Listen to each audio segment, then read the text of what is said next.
gente, só prejuízo do tempo aí pra gente...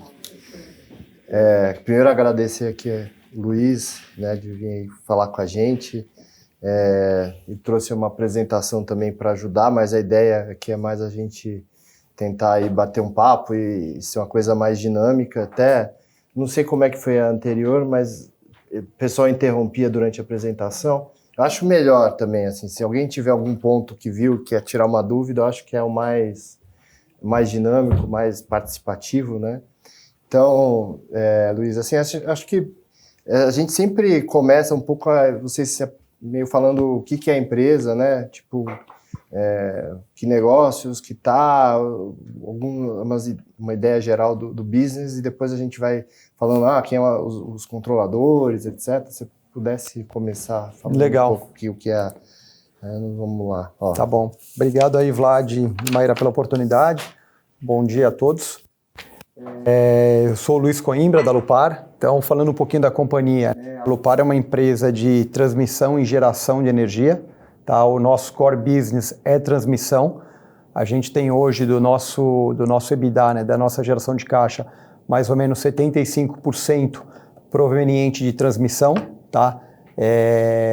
25% de geração.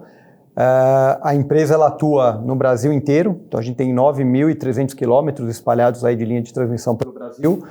A gente tem uma característica, né, um pouquinho diferente dos outros players puros de transmissão. Primeiro, por ter geração, e segundo, por ter presença em outros países da América Latina. Tá? Então, a Alupar, além do Brasil, ela tem presença na Colômbia, Peru e Chile. Depois eu exploro um pouquinho mais esse tema com vocês. O nosso business é um business, grande parte não tem risco de demanda, né? Você tem a RAP contratada por 30 anos nos leilões.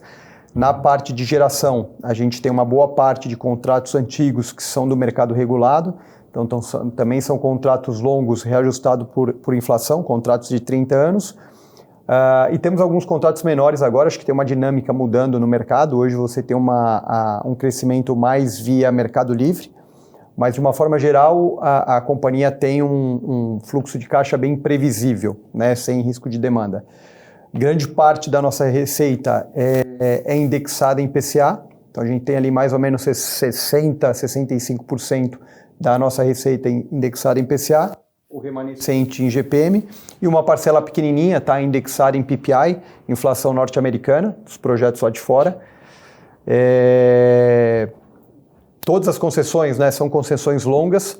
A gente tem dentro de transmissão aquelas concessões que tem o degrau pós 15º ano da entrada em operação. Basicamente todas elas já tiveram degrau, então a gente não tem nenhuma queda agora recente. E as concessões começam a vencer em 2030. Tá? Então a gente tem agora um ciclo de investimento grande. A Alupar geralmente, né, é uma empresa que ela busca muito um mix de dividendos e crescimento. Tá? Então a companhia teve um ciclo de crescimento grande dos leilões de 2016 e 2017. A gente investiu nesse período mais ou menos 5 bilhões de reais, tá, de investimento. Isso trouxe uma receita adicional para a companhia de 1 bi. Esse ciclo terminou em 2021-22, né? E agora a gente conseguiu capturar algumas oportunidades, depois eu detalho também um pouquinho mais, nos leilões do ano passado e desse ano. Então a gente tem um novo ciclo de investimento para fazer. A gente tem 4 bi 600 milhões de reais para investir. Tá? Isso vai trazer uma receita adicional próxima de 550 milhões para a companhia. Né? A gente tem uma política de dividendos. A gente lançou uma política no final de 2021, né? E essa política define um dividendos mínimos a ser pago para os acionistas, né? E essa política ela define o maior valor entre 50% do lucro regulatório ou 25% do lucro societário, no IFRS. Transmissão tem uma questão contábil que o IFRS é bem diferente da contabilidade como a gente costumava ter, né? E você tem momentos que você tem descasamento desses lucros, desses resultados. Então a nossa política ela define isso. De uma forma geral, né, a nossa ideia é tentar pagar esse mínimo de 50% do regulatório, é o número mais previsível, que não tem grandes variações, e aí isso traz essa previsibilidade para o investidor que tem o papel. Eu acho que de overview da companhia, né, eu acho que é um pouquinho isso. A gente tem toda a parte de ESG, inovação. Eu acho que olhando um pouquinho ESG, né, a gente tem lá o nosso programa de diversidade, a companhia dentro dos 17 ODS da ONU, a gente aderiu 6 como prioritários para dentro da companhia. A gente tem relatório de sustentabilidade, a gente reporta já, acho que estamos indo para o nosso 3º ou 4º relatório de sustentabilidade. Então tem toda essa parte. Olhando inovação, a gente está inserido no Cubo, né? A gente tem um contrato lá, então estamos nessa imersão de um ambiente de inovação, com startups, tentando sempre trazer alguma coisa que impacte no nosso business, né? Tem muita coisa ocorrendo hoje nessa questão de transição energética, então a gente está atento a isso. Eu acho que de overview é um pouquinho isso, e não sei que ponto mais vocês querem que a gente explore um pouco mais a fundo.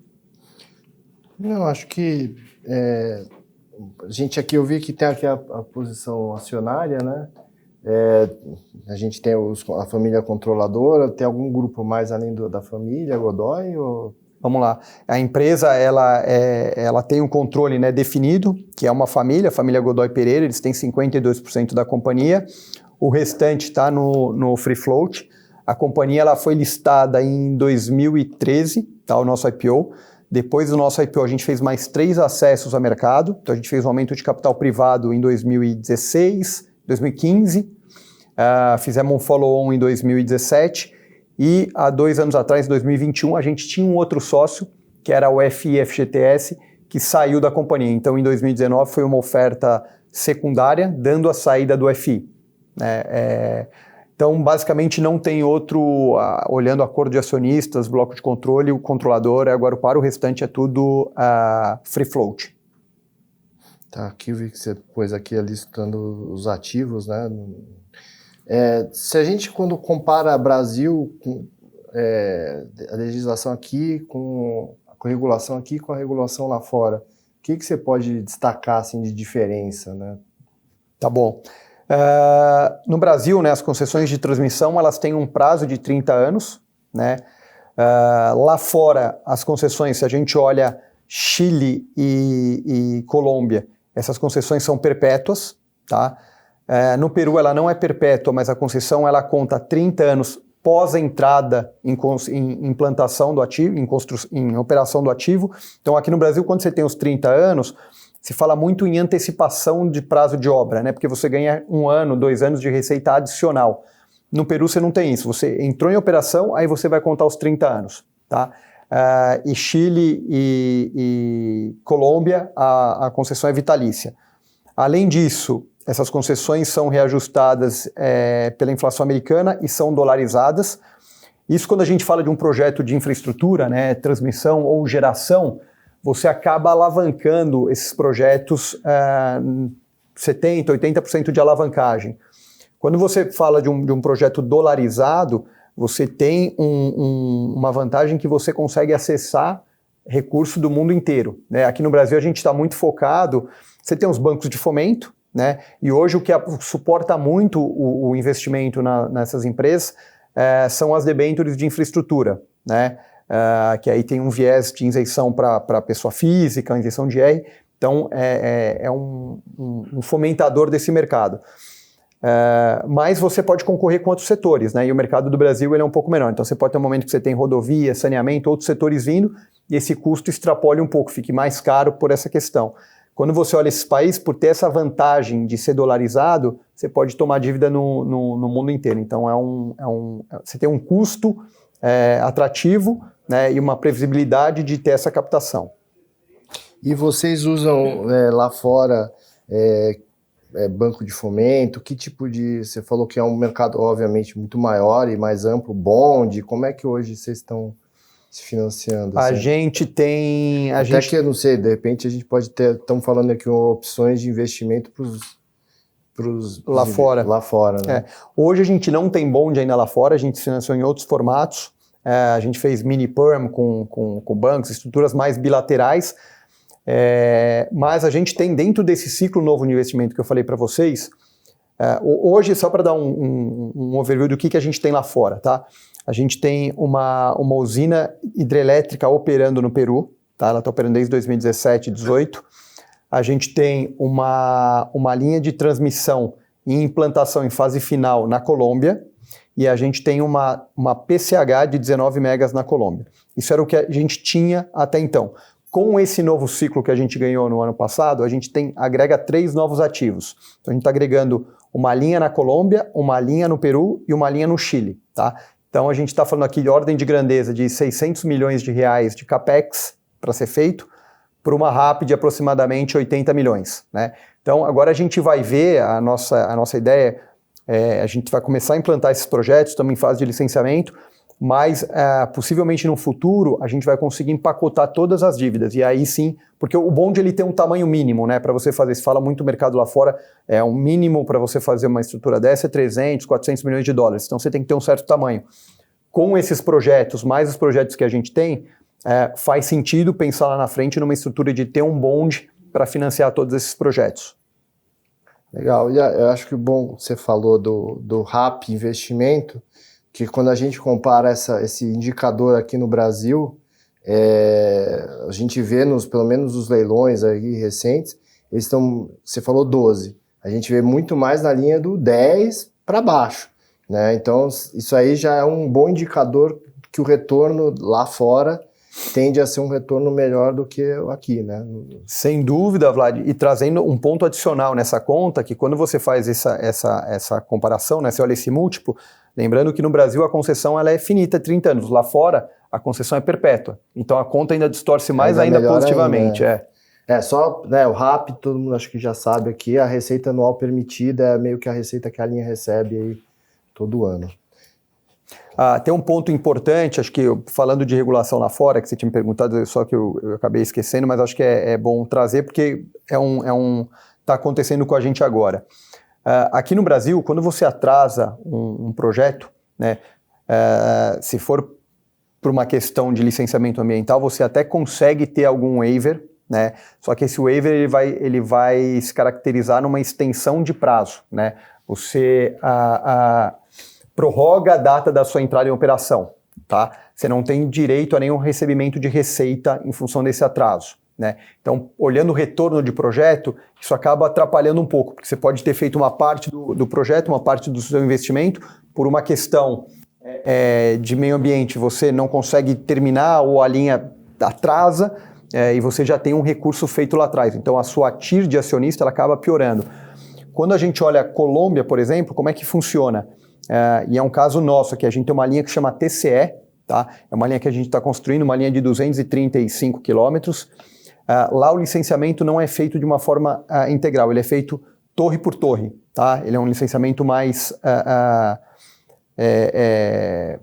subdividido, né?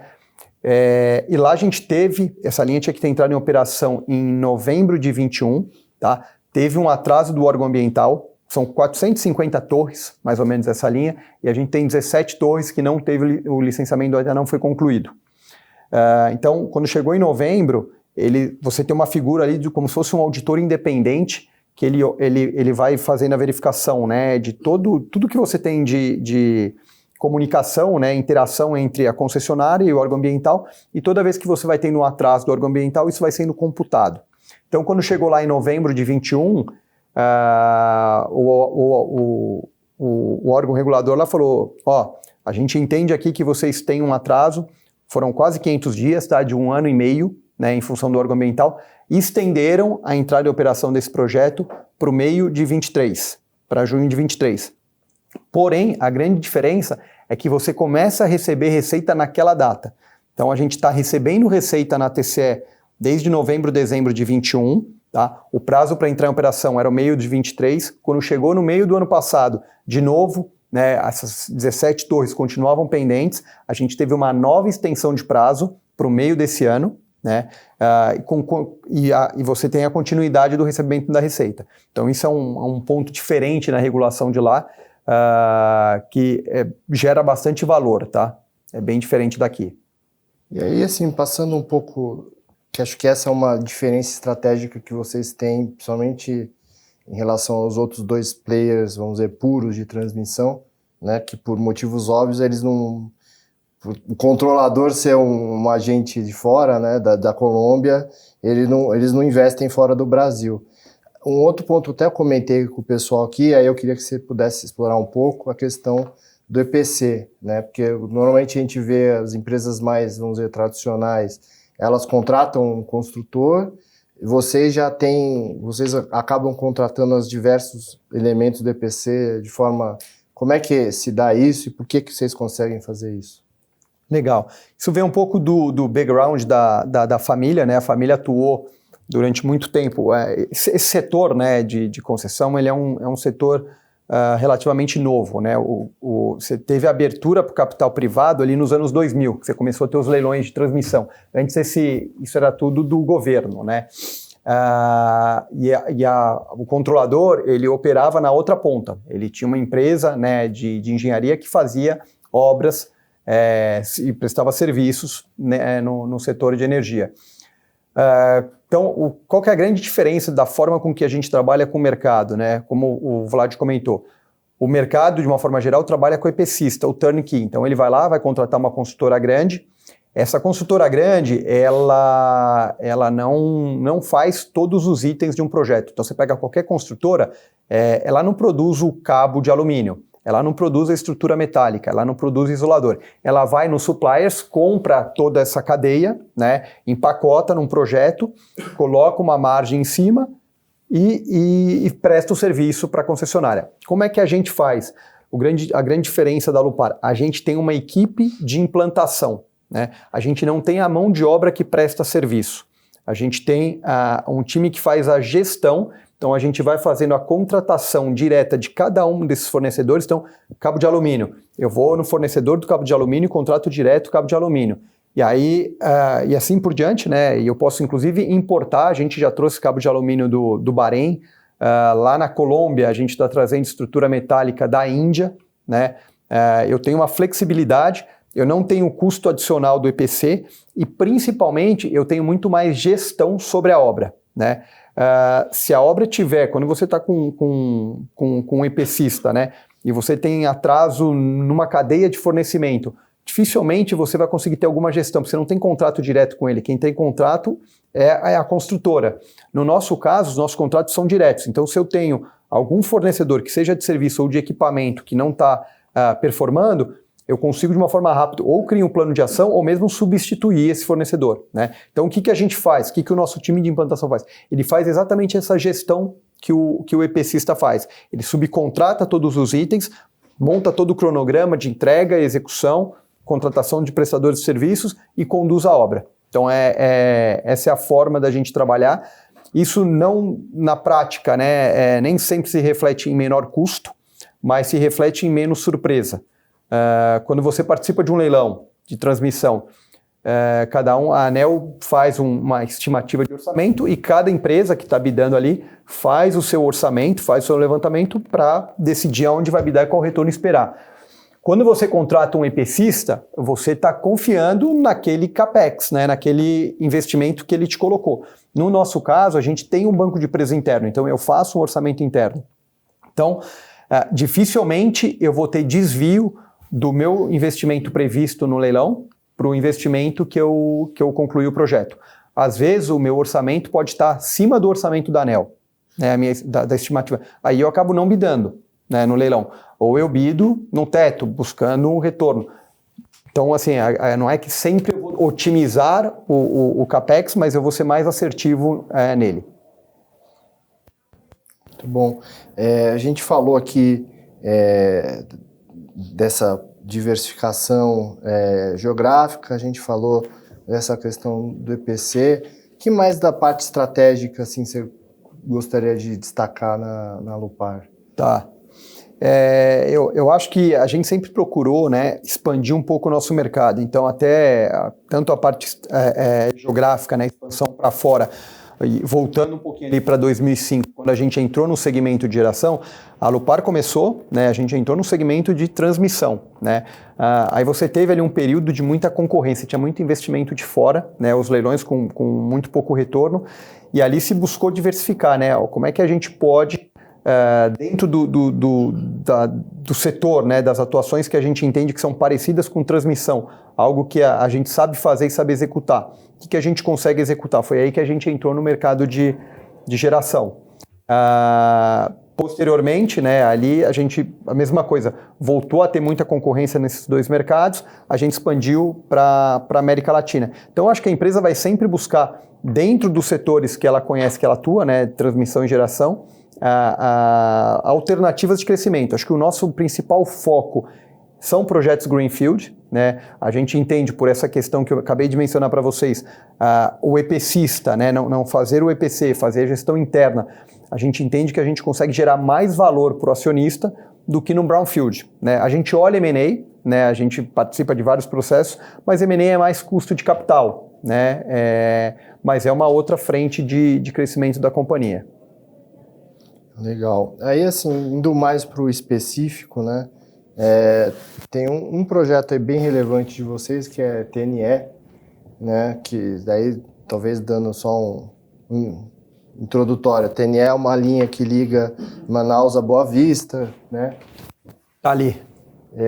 Que é em parceria com a Eletronorte, né? E teve aí um longo período que ela ficou sem aquilo que você comentou, né? Sobre a licença ambiental, né? Não saiu. E hoje existe aí uma discussão com a ANEEL, uma arbitragem com a ANEEL, e essa obra já retomou. Como é que, se pudesse falar um pouco do... Legal. Deixa eu só dar um overview rápido, um resumo, porque essa linha acho que é o principal case do setor de transmissão, né? É uma linha super importante para o Brasil, porque ela interliga Manaus a Boa Vista, né? E ela interliga ali, Roraima é o último estado isolado do Brasil. Então, todo o Brasil é interconectado, né, no sistema interligado, sistema de transmissão. Como Roraima não é interligado, Roraima tem fornecimento de energia através de termoelétrica, óleo diesel, importação de energia, né, principalmente da Venezuela. Então essa foi uma linha super prioritária para o Brasil, e é uma linha que ela foi licitada em 2011. O contrato de concessão foi assinado no início de 2012, e ela tinha um prazo de 3 anos para entrar em operação. Ela tinha que entrar em operação em janeiro de 2015. Era uma parceria Alupar com a Eletronorte. Tá? A Alupar tinha 51% desse consórcio e a Eletronorte 49%. Essa linha ela tem uma extensão de 715 quilômetros e ela passa 115, 120 quilômetros dentro de uma reserva indígena, né? E essa é a grande dificuldade dessa linha, a travessia dentro dessa reserva. Então, teve muita discussão em cima dessa linha. O consórcio, né, a TNE, em algum momento optou por devolver a linha para a União, falando que era inviável a execução da obra. Pela característica e importância dessa linha, né, se contornou um pouco isso. E aí, agora, 2 anos atrás, saiu a licença de instalação que permite a execução da obra, né? Mesmo assim, ainda teve ali toda uma negociação com os índios para se chegar num acordo. Então, essa obra começou a ser executada no ano passado, né? A gente começou a executar lá no ano passado. Ela tem uma discussão ainda super importante, né? Teve um aditivo ao contrato de concessão que incluiu uma cláusula de arbitragem, a primeira cláusula de arbitragem do setor, tá? Para definir qual é a RAP, né? A receita máxima desse projeto. Porque como o projeto tinha previsão de entrar em operação em janeiro de 2015, a previsão hoje é final de 2025, início de 26. Então a gente está falando assim, perdemos 10 anos de receita, né? Como é que você remunera esse capital, né, por um prazo muito menor? Então tem uma arbitragem rolando, né, acontecendo, que tem um preço piso, que é o preço definido pela ANEEL, e um preço teto, que foi o pleito da TNE. Isso está em discussão. Em paralelo, acho que um ponto super importante é que a linha começou a ser executada. A gente tem hoje obras tanto nas frentes fora da reserva indígena, como dentro da reserva indígena, né? Acho que a gente conseguiu demonstrar, né, para os índios a importância da linha e que isso vai trazer bastante benefício para eles também. A gente teve toda uma parte de obras assistenciais, então implantação de Wi-Fi, melhorias de escola, tem todo um custo que está sendo feito lá, né, um investimento que está sendo feito lá para a comunidade, e hoje eles estão a favor da linha. Então, Mas é um case por toda a dificuldade, né? Uma discussão que se estende aí há mais de 10 anos. Uma coisa que a gente acha importante, aí, principalmente empresa do setor, é a questão do endividamento, né? Até pus aqui o slide do endividamento.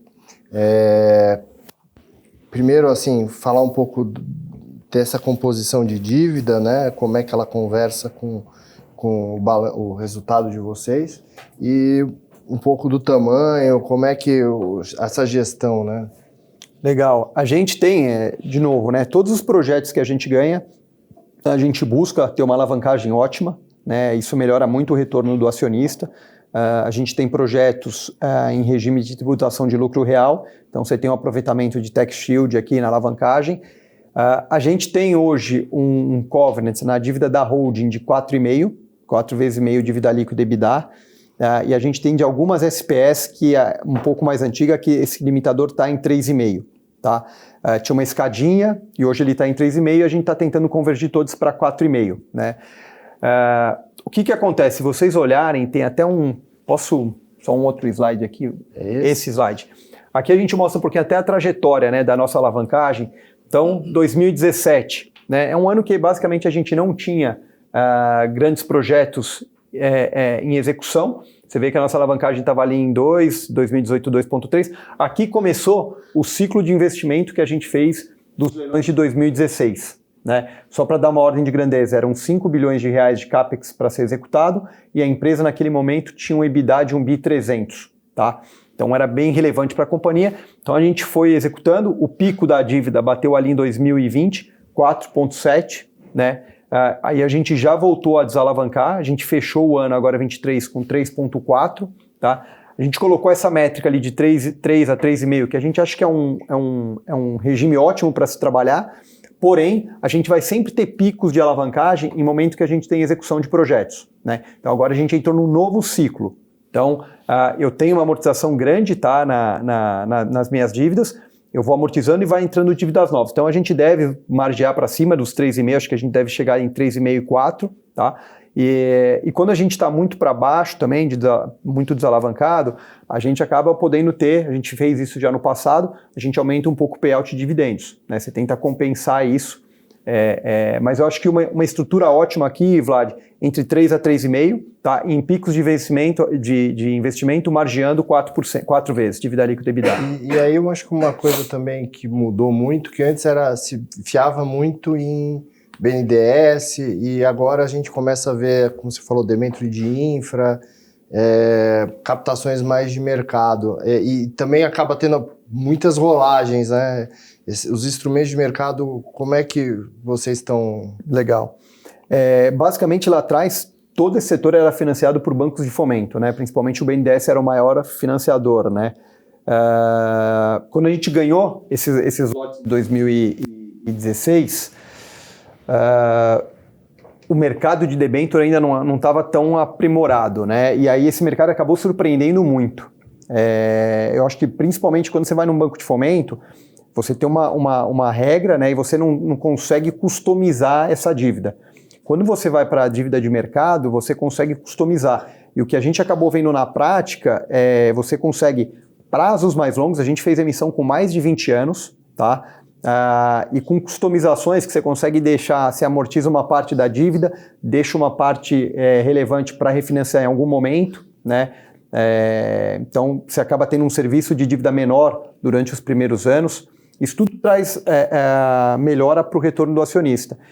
E o custo dessas dívidas hoje, ele é muito mais atrativo do que um banco de fomento, né? A gente está falando, principalmente depois, recente agora, né? Teve uma mudança de outros instrumentos isentos, né? Do Conselho Monetário Nacional. Você tem falta de papel no mercado. A gente tem visto emissões vindo a NTNB careca, né? Sem spread em cima. Mas eu te diria, se você tomar uma dívida hoje, a IPCA mais 6, 6,2, é bem factível, bem razoável, e com essa customização você consegue melhorar ainda mais o teu retorno. E o que a gente faz? A gente acaba sempre fazendo nesse formato. Durante a implantação do projeto, a gente vai tomando empréstimos pontos, então a gente vai tomando bridge. Quando a gente tem a LI, ou a previsibilidade ali da LI, a gente vem para a dívida de longo prazo, tá? E essa dívida de longo prazo, a gente vai em algum momento, ela vai ter um balão, vai ter um saldo a pagar e a gente vai realavancando. Então aí eu tomo outra dívida, aí são estruturas diferentes, nas mais maduras você vai tomando em CDI, você vai fazer emissão de 3 a 5 anos e transmissora operando, né, quando você toma uma dívida no momento que você tem a LI, você ainda tem o risco de execução da obra. Né? E é uma dívida mais longa. No momento que você refinancia, você tem uma empresa de transmissão operando, lá está no 12º ano, operacional, você vai emitir, você não tem risco basicamente nenhum, né? Então o custo é muito atrativo. Aí você faz essa rolagem, geralmente a gente faz no CDI e tem um custo muito bom, muito bom. Ok. E aí, a gente falou aqui de alavancagem, dividendos talvez... Posso? Sim. Acho que um ponto legal que eu só queria mostrar, esse slide eu gosto de usar bastante, ele traz uma trajetória, né, dos últimos 10 anos, desde o IPO da companhia em 2013 até o fechamento de 23. E qual que era a grande preocupação, né, remetendo lá durante o nosso roadshow? O grande questionamento do mercado era, a gente vai ter momentos aqui que eu começo a ter o degrau da RAP. As concessões de transmissão antiga, elas tinham, pós entrada em operação, elas operavam 15 anos com a RAP cheia, e aí no 15º ano você tinha um degrau de 50%. Isso era previsto em contrato, estava na conta do retorno. Mas a preocupação do mercado era, naquela época, basicamente 90% da nossa receita, tá, tinha esse degrau, porque eram concessões anteriores a 2007, tá? E aí a preocupação do mercado era como é que você vai repor, né, a tua receita, a tua geração de caixa. E aí a gente falou, não, tem um mercado muito grande de oportunidades, né, a empresa tem que conseguir capturar essas oportunidades. E isso aqui mostra muito bem, a gente vê aqui, em 2016, aqui começou os degraus, né? Então você vê que aqui a receita fica flat, né? O EBITDA, desculpa, aqui ele já começa a cair.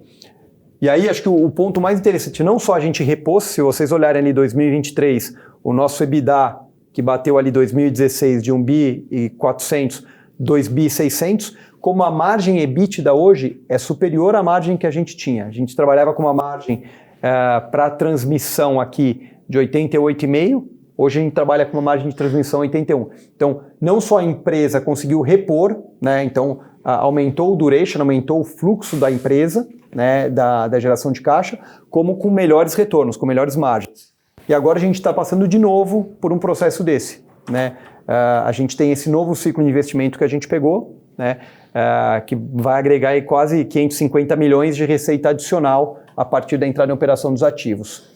Falando um pouquinho, Vlad, já puxando aqui para a questão dos dividendos, acho que desde o IPO, a Alupar foi com uma mecânica, né, e uma dinâmica estratégica de... É uma empresa que vai sempre buscar crescimento com dividendos. Né? A gente nunca falou, nós vamos ser uma empresa que vamos pagar 100% de dividendos e não queremos crescer. Pelo contrário, a empresa entende que gerar valor para acionista, aumentar o duration, né, você ter um fluxo mais longo é muito positivo. Então, aconteceu isso em alguns momentos, eu não sei até se tem um gráfico aqui dos dividendos, deixa eu ver que é legal mostrar e eu vou falando aqui. Aqui. Então, isso aqui é um pouquinho da fotografia, né? O que a gente fez logo após o IPO 2013? A gente teve uma janela de mercado muito fechada, os retornos muito apertados, a companhia não tinha grandes projetos para investir, a gente pagou aqui por ano 350 milhões de dividendos, tá? Nesses 3 anos. Aí a gente entrou nesse ciclo de investimento que eu falei para vocês. Então até aqui a gente pagava R$ 1,68 por unit, né? 350 milhões por ano. Aqui a gente entrou nesse ciclo de investimento mais relevante. A gente investiu aqui na ordem de 8 bi, tá? Aqui também tem projetos de geração lá de fora, tem todos os projetos, 8 bilhões de reais. E nesse ciclo, né, eu acabei reduzindo aqui o meu dividendo, então, que eu paguei 350 aqui, eu vim aqui para 150, 158, e aí, conforme o ciclo terminou, 2021, ó como meu dividendo já aumenta, 360, 2022 eu paguei 422, esse ano a gente já teve a nossa reunião de conselho, né? Tá para ser, eles recomendaram para a Assembleia deliberar o pagamento de 347 milhões, né? Além de uma bonificação. Então, a gente conciliou, não tenho projetos, eu estou distribuindo minha geração de caixa. Eu tenho projetos, eu ajusto o meu dividendos para fazer o investimento. De uma forma geral, mesmo com todo esse ciclo, né, a gente distribuiu 3.200 de dividendos nos últimos 10 anos. Né? Um outro instrumento que a gente vem utilizando é bonificação de ações. Né? A gente fez em 22, está fazendo agora esse ano de novo, né, segundo ano consecutivo. Isso ajuda muito na questão da liquidez do papel também, né? Além de, acho que, ser um benefício a mais para o investidor, ele ajuda um pouco na questão da liquidez. Acho que, e aí, Vlad, só para fechar essa questão de dividendos, uma coisa importante, né? Esse patamar de dividendos que a gente viu, né, no começo desse ciclo aqui, isso hoje não se repetiria, né? Pela minha política e pelo tamanho da empresa hoje, mostrei naquele slide anterior. A Alupar, quando a gente fez esse primeiro ciclo, tinha um EBITDA de 1.300 bi. Hoje a empresa fechou no passado com EBITDA de 2.600 bi, né? Ela dobrou de tamanho, o meu lucro dobrou de tamanho. Então, pensando no lucro regulatório nosso de 600, 700 milhões, o nosso dividendos mínimo ali que a gente enxerga é nesse patamar de 300, 350, tá? Então, acho que esse patamar aqui a gente não consegue enxergar hoje num curto prazo. Ótimo. Aí, bom, acho que sim, os principais temas aqui sobre a Alupar, acho que a gente trouxe, não sei se você tem mais algum ponto que você queria destacar, e aí eu abro também para... O pessoal foi tímido aí, não sei se também eu acabei puxando aqui os temas, mas se alguém tem algum ponto gostaria de trazer aqui pro Luiz. Luiz, na parte de geração, vocês enxergam alguma avenida de crescimento ou vão focar realmente mais na transmissão? Tá. Geração no momento está bem complicado, né? Quando a gente olha o preço de implantação de um projeto, né? Vis-à-vis o preço de energia hoje, né? Você tem uma sobra de energia no mercado. Então, os preços até voltaram um pouco agora, né? Você teve uma frustração de chuva, mas estruturalmente o preço ainda é para baixo. Então, a gente entregou 3 projetos, tá, ao longo do ano passado, 2 parques eólicos e um parque solar, né? Como é que a gente conseguiu fazer um pouco essa dinâmica, né? A gente tinha a gente fechou uma parte dessa energia com autoprodução, tá? A autoprodução você ainda tem um preço que fecha a conta, e a gente conseguiu vender uma parte num leilão que ainda tinha um preço atrativo. Mas hoje, acho que, dado até o que a gente tem em construção agora, essa característica que eu falei para vocês logo no começo, né? A Alupar tem hoje um breakdown ali de 75% transmissão, a gente está enxergando com esses projetos todos entrando em operação, isso vai mais para 80%, 85%, né? Diminui a nossa participação em geração. Então, assim, é um mercado que a gente olha, tá?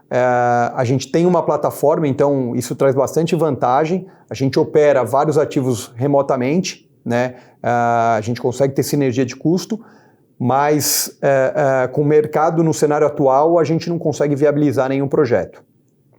Show, obrigado. Tá? Mais alguma pergunta?